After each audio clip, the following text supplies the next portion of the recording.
Welcome to iTCA, iTeachCybersecurity Academy, the online academy dedicated to making cybersecurity simple, useful, and practical for everyone.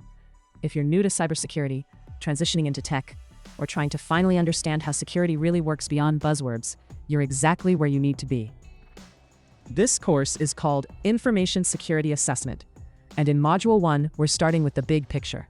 Before we talk about tools, frameworks, or assessments, we need to clearly understand what information security truly means and why it matters.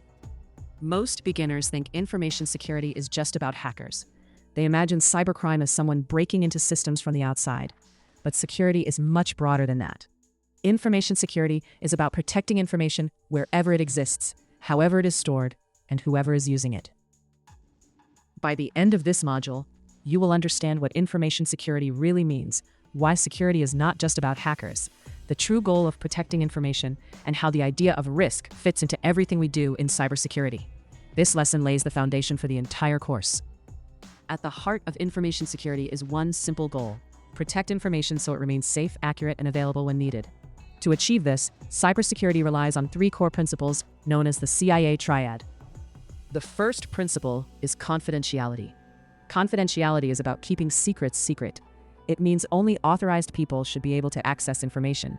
Passwords, private messages, medical records, and exam scores all depend on confidentiality.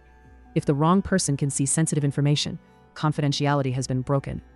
The second principle is integrity. Integrity ensures that information remains accurate and trustworthy. Data should not be altered, manipulated, or modified without permission. If a message is changed during transmission, or a score is secretly edited, integrity has been compromised. The third principle is availability. Availability means systems and data must be accessible when they are needed. Security is pointless if systems are so restricted that legitimate users cannot access them. If a service is constantly down or unavailable, availability has failed. To make this more relatable, think about WhatsApp. Confidentiality ensures that only you and the person you are chatting with can read the messages. Integrity ensures that messages arrive exactly as they were sent, without being altered. Availability ensures that the app works when you open it and need it. If any of these three fail, security has been compromised. Now let's test your understanding. Think about a stolen phone, a crashed banking app, and a modified exam score. In each case, ask yourself which part of the CIA triad has been violated. This way of thinking is how security professionals analyze incidents. Now that you understand what we protect, the next question is how we measure how dangerous a situation really is. This is where risk comes in. Many people think risk simply means danger, but in cybersecurity, risk has a very specific meaning. Risk is something we can break down, understand, and manage using a simple equation. Risk equals threat multiplied by vulnerability multiplied by asset value. Let's break this down with a simple example. Imagine you live in a house. Inside that house is a brand new 85-inch 4K television. That television is an asset because it has high value.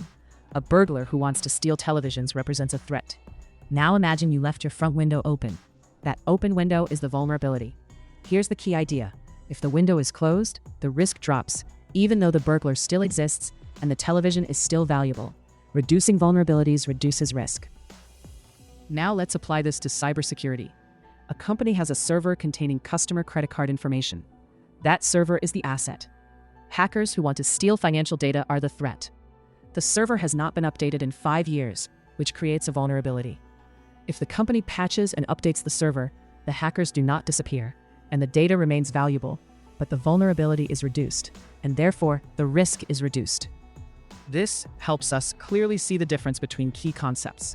A threat is something that can cause harm. A vulnerability is a weakness that can be exploited.